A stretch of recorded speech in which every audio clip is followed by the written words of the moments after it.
Yeah, practice 7. Sat there and talked with the team afterwards. It's getting to that point where things are starting to get a little bit chippy. We're all kind of getting used to seeing each other out there.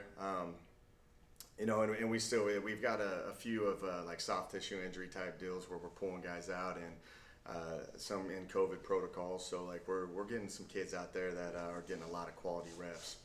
And they're having to fight through it, because we're kind of diminished at certain position groups right now, just based off the injuries and the COVID protocols, like I was saying. So it allows people to get some quality reps. It may not look the cleanest at all, but that's what spring ball's about.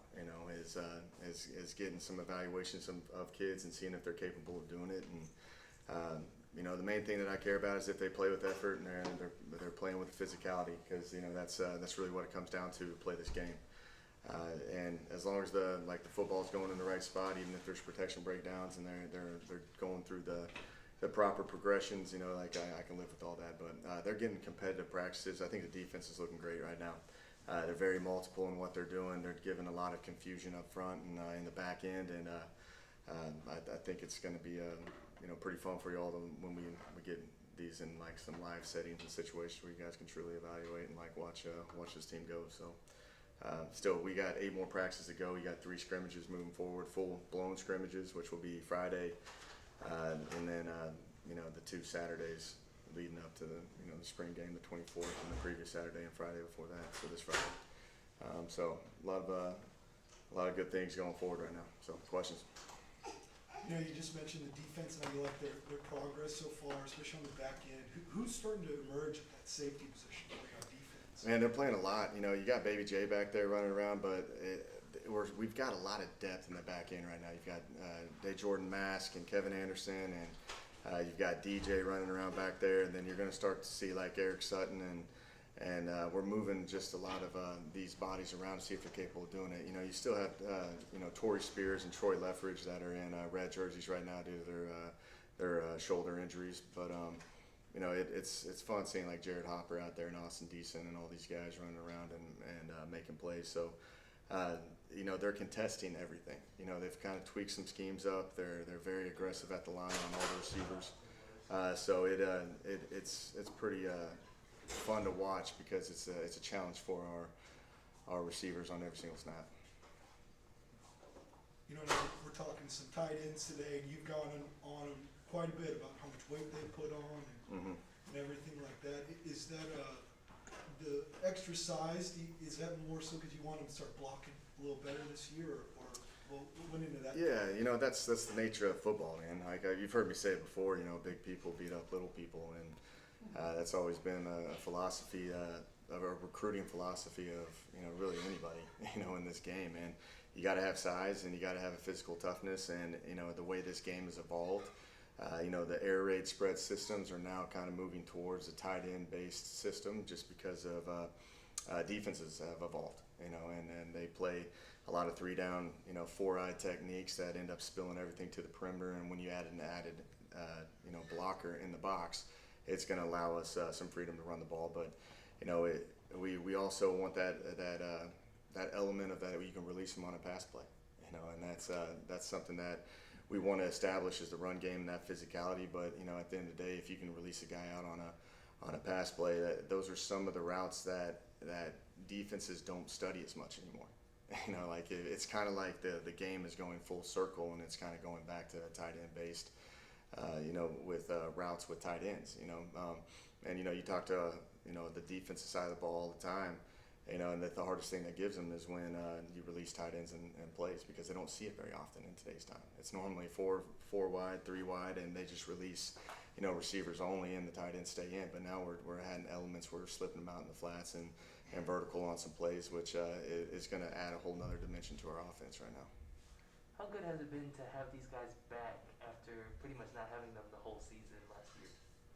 Yeah, we had a lot of moving parts last year. If you look at it, and I think they're a really close room because of the COVID situations and the injuries that occurred in that room. And right now that we're pretty, you got some good depth there. You got 4 guys that you feel comfortable throwing them in at any moment, and we're starting to do some 2 tight end sets a lot more because you're comfortable with those guys. And it helps our offense out tremendously because, like I said, it just brings a whole different element to the game where you can be very multiple in what you do, you know, and we move them all over the field. You know, we're splitting them out at receiver and we're putting them in the backfield and ghost tight end alignments and we're attaching them on the ball and you know, we're doing a lot of different presentations. So, you know, I've always been a fan of tight ends because, you know, I think that those are the guys that make these offenses go, and they're typically the most important guys, like in the NFL. Those are the highest paid dudes out there.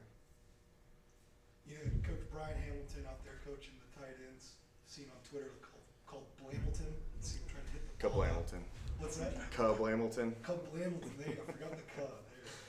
There it is. What's his personality like out there with these kids teaching these tight ends? Coach Hamilton, he's the best, man. Like I got the opportunity to work with him in 2016 at Cal Berkeley, and he's just a genuine person. We know he was a very established high school head football coach in the Bay Area, and built a reputation and name for yourself. And he's a guy that is always trying to challenge himself and always trying to get better. And a lot of people are comfortable with the job that they have, and he was a high school head coach and successful, but he wanted to do something different, so he became our offensive analyst at Cal Berkeley, which a lot of people don't take that risk. And he took that risk and ended up going and being the O-line coach at Murray State, and now he's here with me, and we're fortunate to have him. And I think that he brings a toughness and an edge, but you know, a demeanor that, you know, is comforting to talk to. You know, and he's gonna coach you hard on the field, which all great players want to be coached hard, but you can talk to him as a person off the field as well. And you kind of see that in that entire room. There's a discipline and there's a toughness, and they know what they're doing. So it's you know, then he brought the Kablamilton drill to Texas State, and then if you're lucky enough on Saturday, you'll see little Kablamilton out there too, hitting at him as well. His son, you know, breaks. So. It's a pretty cool deal. He's got an assistant. His son helps him out. Yeah, his son, little Kablamilton. Little Hamilton. All right, we'll look out for him for sure. You know, last year Micah Hiltz missed all year with a pec injury. He's put on some weight. He's back. Do you anticipate him being a focal point of this offense? Not the main one, but someone that gets in there quite a bit. No, and it's kind of how like I coach quarterbacks. Like everybody's different. Everybody brings a uniqueness to the game. You know, and you try to exploit their strengths and try to work through the deficiencies, because we all have deficiencies, you know, and you know, it was good seeing, you know, Mike out there today. He had 2 touchdowns in live settings today, and I think he's probably fired up to be back out there in action again, because it is frustrating, you know, and Tyler Huff's another one too, where you put a lot of time and effort into something and an injury, you know, sets you back. But they've had a great, you know, demeanor about themselves on showing up to work, and they're very positive, even though they're probably gone through some rough times, and you know, they work their way back out there on the field, and it's fun to watch them go, because you know, they all bring a different element to the game. And you look at Micah, and he was a basketball player in high school, and you know, he was really a receiving tight end, and now he's put on a lot of weight, and he's turning into that kind of dual threat guy. And you know, I'll let them argue who's got the best hands in that room, but it's good to watch them all out there running around playing. You know, you mentioned Tyler Huff. Tyler Huff's my bet on the best hands in the. Oh, really? That wasn't going to be my question, but that's good to know. Okay, go ahead on Tyler. Another guy who missed the year last year. Interesting story with him. Kind of older guy on the team, military background, didn't have a ton of offers out of Saddleback. How did you guys find him, and what is he doing? Coach Hamilton did. You know, we talked about we wanted a guy that could set the edge and block. You know, and fortunately we went through the tape, and we found this right tackle at Saddleback that, you know, that could play the position, you know, and we were fortunate to get him. And it was all Coach Hamilton finding him, and we evaluated him, and you turn the tape on, which you've seen it. It's pretty fun to watch, because he's finishing guys, and you see the passion of him playing. But you know, COVID and injuries, you know, he didn't have the opportunity to speak to you guys really last year, and he's a very interesting guy, and brings a maturity to our team, and because, you know, he's been through a lot in his life, and to get this moment, the way he approaches it and handles it is what we need for this program. And you know, you'll enjoy talking to him because his story is pretty unique. Did you have a nice Easter? I did. I had a lot of Easter egg hunts, man. It's the closest thing to Christmas. It's like the Super Bowl around my house right now. 'Cause how old are your kids? They're 3 and 2. Oh, yeah. So Yeah. they're at The right 3-year-old age. loves the Easter Bunny. The 2-year-old doesn't really vibe with him very well.